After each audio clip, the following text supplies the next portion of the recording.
রাজধানীর মোহাম্মদপুরে অপরাধ দমনে এবার নতুন উদ্যোগ নিয়েছে পুলিশ। বসিলায় থানার আদলে বসানো হচ্ছে অস্থায়ী ক্যাম্প। এতে মোতায়েন থাকবে এপিবিএন সহ প্রায় ১০০ সদস্য। তারা বসিলা সহ আশপাশের বড় একটি এলাকায় দায়িত্ব পালন করবেন। নতুন এই ক্যাম্পের উদ্বোধন করা হবে আগামী বৃহস্পতিবার। নিবিড় সাহার প্রতিবেদন।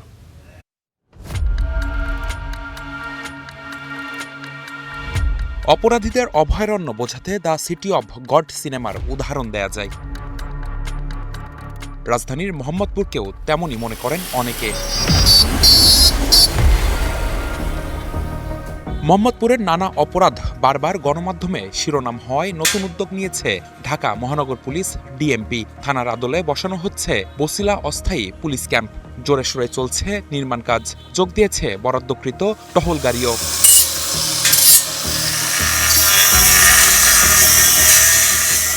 অপরাধ নিয়ন্ত্রণে নতুন এই উদ্যোগকে স্বাগত জানিয়েছেন স্থানীয়রা।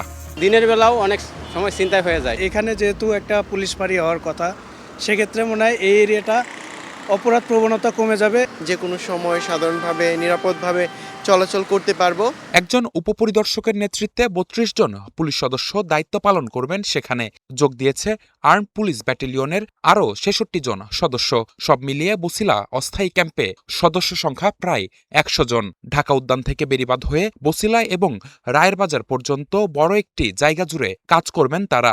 তারা এখন থেকে লাগাতার এই পুলিশ লাইন্সের যে ফোর্সটা এবং এপিবিএনের যে ৬৬ জন, নতুন আমাদের প্রায় ৯০ জনের মতো এই ফোর্সটা ওখানে থাকবে। জনসংখ্যা ভেদে, অবস্থান ভেদে এবং আয়তন ভেদে এই এলাকায় কিন্তু আরও অনেকগুলো থানা করার সুযোগ আছে। পুলিশ কর্মকর্তারা বলছেন, অপরাধপ্রবণ মোহাম্মদপুরকে শান্ত করতে গুরুত্বপূর্ণ কাজ করবে এই ক্যাম্প। আমাদের checkpost, food petrol, domination petrol, রাতের যে চিরুনি অভিযান, ব্লক রেড সব কিছুই আমরা বাড়াইতে পারবো। এখানে বিভিন্ন অভিযোগের তাৎক্ষণিক যে রেসপন্স সেটি করা হবে। কারা ভাসমান, কারা অপরাধী, কারা ভালো মানুষ, সব কিছু নিয়ে এই ক্যাম্পটি কাজ করবে।